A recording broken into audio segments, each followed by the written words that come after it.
mini concert na yung ginawa mo dito, ha? Hindi mo ba kaya yan, Ma'am Shea? Hindi ko kaya yun, kaya wag mo na ako ipa-charge dyan. Pero grabe palakpakan natin naman sa kanya, Clarice de Guzman. Thank you po, maraming salamat. Okay, actually, since Swising ang event natin ngayon, syempre mga ka-Swising makasama natin, may mga tindahan moments ka ba? Ay! So, totoo lang, Kuya Robby, dati po nagtitinda rin kami. May tindahan kami. Totoo? Yes! Nagbabantay ako ng tinda. Totoo! Saan to, saan? Sa barangay namin dati, talaga nagbabantay ako. Ay, kaya magaling ako. Alam ko yung mga presyo talaga ng mga tinda ko dati. Magaling ako magsukli. Ay, galing. At hindi ako nangungupit.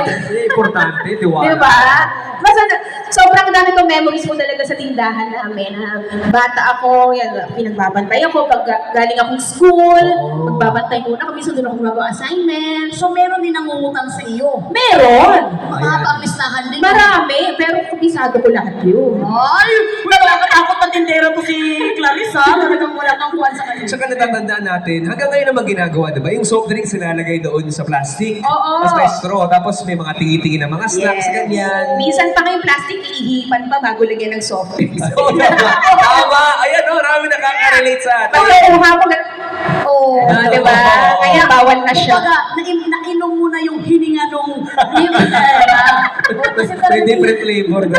flavors na. Pero ang sarap talaga may tindahan kasi may tingi-tingi kasi. Oo. Kasi siyempre yung sweldo ng nanay mo, sakto lang sa pang-araw-araw. So, sakto rin din yung bibilhin nyo sa araw na pagkain nyo. Yun. So, thank you pa sa tindahan nyo. Nabuhay nyo ang buong barangay nyo. Oo, di ba? Talagang ang sari-sari store namin, isa rin yan sa naging bumuhay din sa amin dati.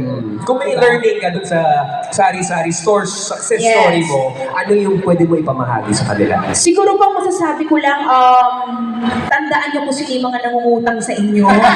Kasi pwede niyo silang balikan sa mga susunod na kayo naman ang nagipit. Pero syempre, okay lang namin sa magpautang pag nangangailangan naman talaga, di ba? Oo, yan ang kailangan. Alaga, di ba? Oo, tsaka Katiwala. talagang dapat alam nilang po talaga paikutin talaga yung Negosyo. kinikita yung negosyo nyo, di ba? 80 years na ang Swising. Yun nga,